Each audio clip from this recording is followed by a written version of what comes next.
पाठ 8 दुष्ट पर दया। पाठ प्रवेश। हमें किसी की सहायता सोच समझ कर करनी चाहिए। किसी दुष्ट की सहायता करने का परिणाम बुरा भी हो सकता है। पाठ उद्देश्य। दुष्ट के आचार विचार से परिचय कराना, दुष्टों से दूर रहने की प्रेरणा देना, सोच समझकर निर्णय लेने के लिए प्रेरित करना, सज्जनों की प्रवृत्ति से परिचय कराना। एक गांव के बाहर झोपड़ी में एक साधु रहता था।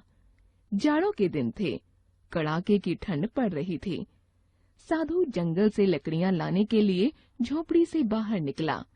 वह 2-3 कदम ही आगे बढ़ा था कि उसकी नजर एक सांप पर पड़ी। सांप ठंड के कारण सिकुड़ कर बैठा हुआ था।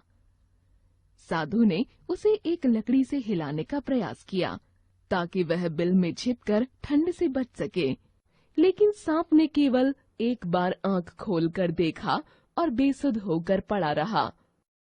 साधु से सांप की हालत देखी नहीं गई। उसे सांप पर दया आ गई। वह सांप को उठाकर अपनी झोपड़ी में ले आया। उसने सांप के लिए लकड़ियां जलाईं। आग की गर्मी से सांप की चेतना लौटने लगी। कुछ ही देर बाद उसने जमीन पर रेंगना शुरू कर दिया। सांप की हालत में सुधार देखकर साधु बहुत खुश हुआ।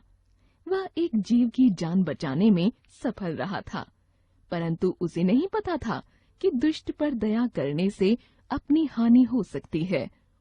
अचानक सांप ने अपना फन उठाया और उसने साधु को डस लिया। कुछ ही देर बाद पीड़ा से तड़पते हुए साधु की मौत हो गई।